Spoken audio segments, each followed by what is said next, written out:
Good day at the yard. Changed that tyre for the Range Rover. Pulled one off an old display rim or something somebody had. Got a good tread on it. Up the old spare too. Yeah, this old thing's still working well. Took a while to get that old spare tyre off. It's probably as old as the car was. Bloody beads came apart too. Definitely dangerous to use that one. Still got to replace the flat one, but that's what that one I just mounted up's for.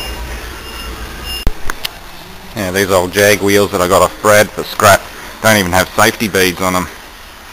The Range Rover ones actually do have safety beads, very aggressive ones, but they allow the beads to slip off about that far, which gave me the impression that they were actually going to come off completely. So the Range Rover wheels are safe, but these ones here have nothing. So I'll demonstrate.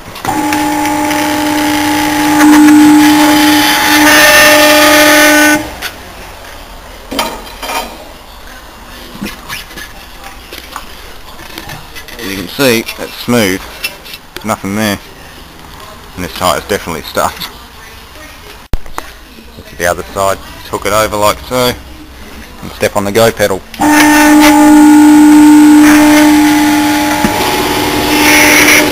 Simple.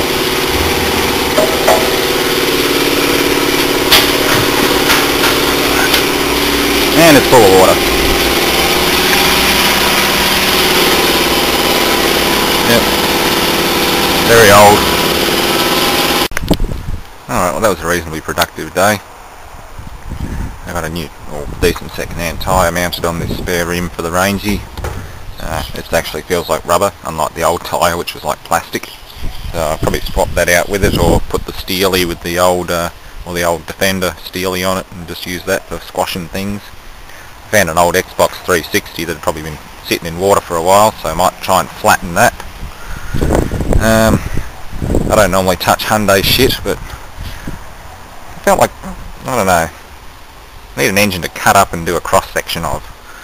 A friend already offered me a Datsun 1200, but I think I might as well let him keep it for spares. He said something about the head being sort of useful to him, so he can keep the Datsun 1200 and I'll just cut this thing up. It's got wicked compression, like I can't hardly overcome it by hand. Oh.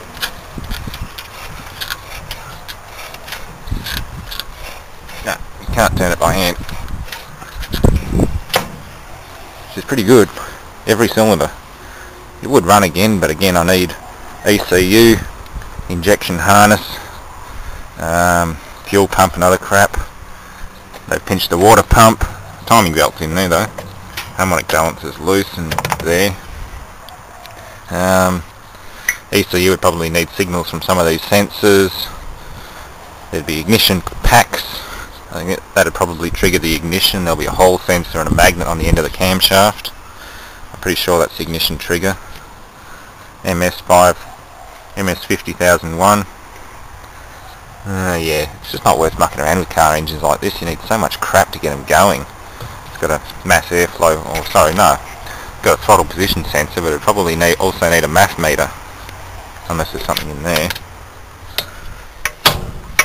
So yeah, not worth getting it going. I will try and chop it up instead and make a cutaway model. No moisture in it. The guy who dropped it off said it ran fine. They pulled it out for parts, that's all. They just scrapped a wrecked car. Got a half-assed stand on it. Looks like an X3J5. Could be an XL Series X3 or something. It's got the AC compressor mount on it. No starter motor, no oil filter. Yeah, piece of crap, but strip it down to the bare basics, cross-section it as far as I can and make a display model. But for now I've got some cleaner, contacts cleaner today, so I'll clean up the harness for the resistor module and we'll get this thing running again. Maybe change that tyre. I've got another good one in there. I think it's a Defender or a Discovery rim. That one will do for now.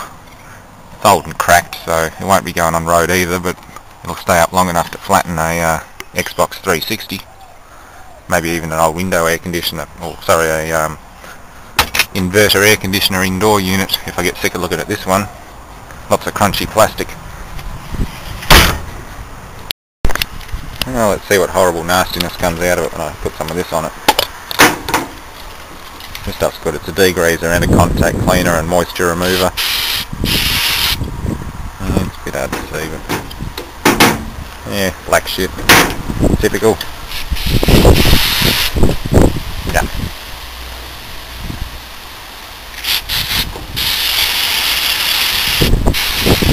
PCB and contact cleaner, you can wash anything with it. This microwave's dead, so it doesn't matter if it gets wrecked. I'm going to cut the waveguide out of it. Alright, let that soak. The connector's pretty horrible. The grease inside the pins has gone black and a little bit green with copper oxide. I really got to get down to the camera store and buy another camera. I got $200 and something sitting there. I just got to make the time to go down to the big town. I've got to go down the peninsula to a place called Frankston. Not the best place on earth, but at least we can buy a camera. Or at least go to a reputable camera shop, not just bloody Dick Smith Electronics or whatever we've got here in town. Not much around down the bottom of the peninsula, unfortunately. But let's clean this bugger up. Just keep the rest of the car safe with a bit of compressor matting. Let's soak it up. Yeah, it's nasty.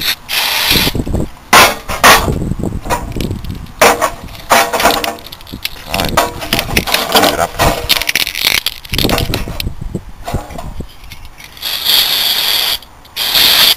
Let it soak for a bit and that'll do it. Yeah, there's the Xbox. It's missing the front panel, it's covered in water stains and mud. It's a bit had it.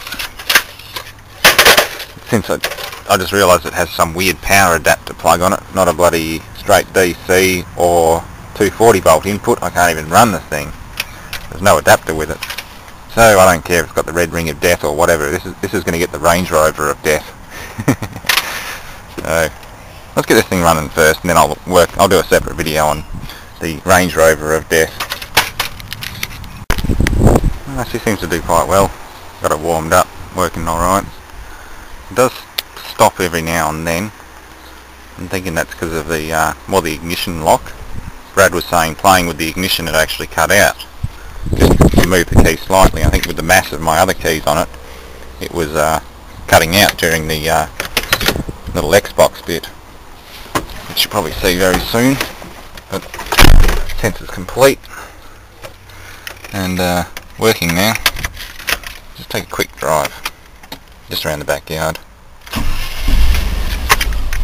So that's fine. It's not cutting out now.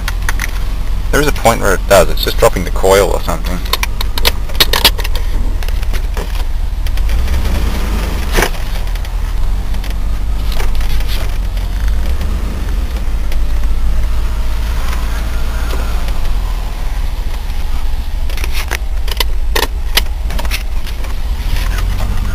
It's a bit hard one-handed.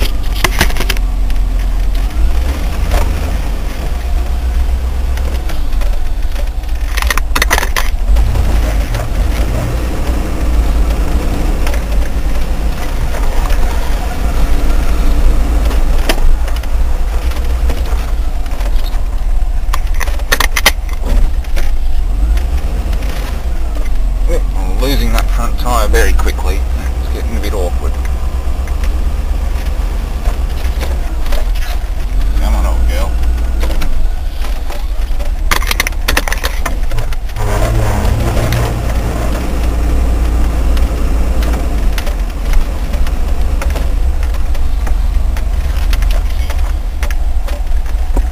Yeah, she's working, but definitely got to get new tyres for it. It'll make it a lot easier to drive, especially on grass. It's always been a bit heavy on grass, but then again the power steering pump's been raped numerous times. It had a power steering leak for God knows how long. It's all along the underside of the car, and I fixed that, but the trouble is they run the pump dry several times. Like when I got the car, before I even drove it, I topped up the power steering, and the mate who gave it to me or sold it to me drove it again and showed me a few things about it, and he was surprised at how well it handled because I actually put steering fluid in it. And I explained to him about that. You run it dry for too long, it starts to wreck it. But I don't know, I'll find another pump. I've probably already got one somewhere. I've got a couple of Saginaw pumps and things like that. Yeah, just remember, if you've had fun running over game consoles and things with your old tyres, don't use them on the road again, ever. Because they can split, they can do all sorts of things. This one here's got a split or cut up the back there, and it's just managing to hold 25 pounds. That's about all I'm game enough to put in it. So let's try this again. And I've got to put air in the, I think the back passenger side tyre's got another leak. Well, that always has. That's probably why it's been a bit sluggish.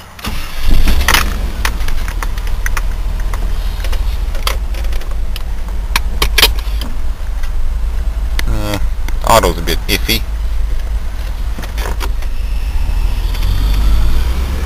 It needs retuning now. I've changed the injection and everything by cleaning up that pack.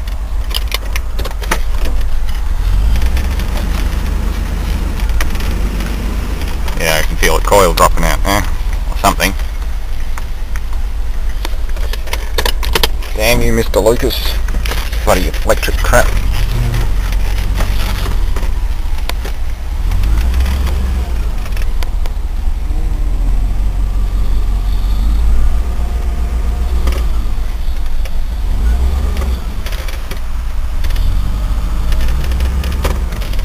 Right, I'll put the camera down again.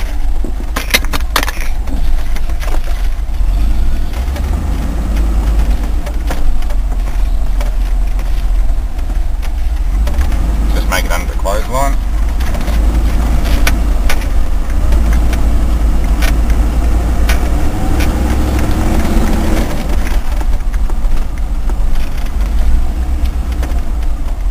She wants to go pretty well. Just with idle, it's trying to drop out. Even the tacho's not responding anymore.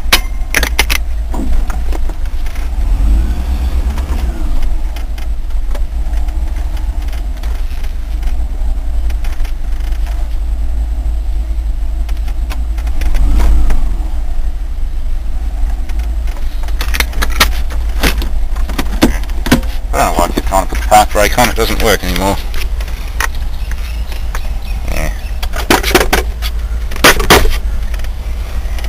Tacho isn't even working at these revs.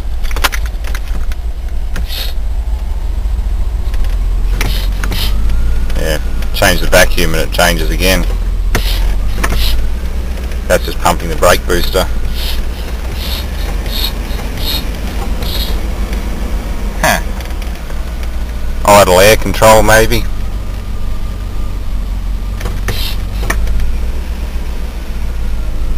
That's odd. Oh. We can play around with this again, at least I know what's going on. Thanks for watching. It's going to be a fun little car. Well, not so little, but you know what I mean.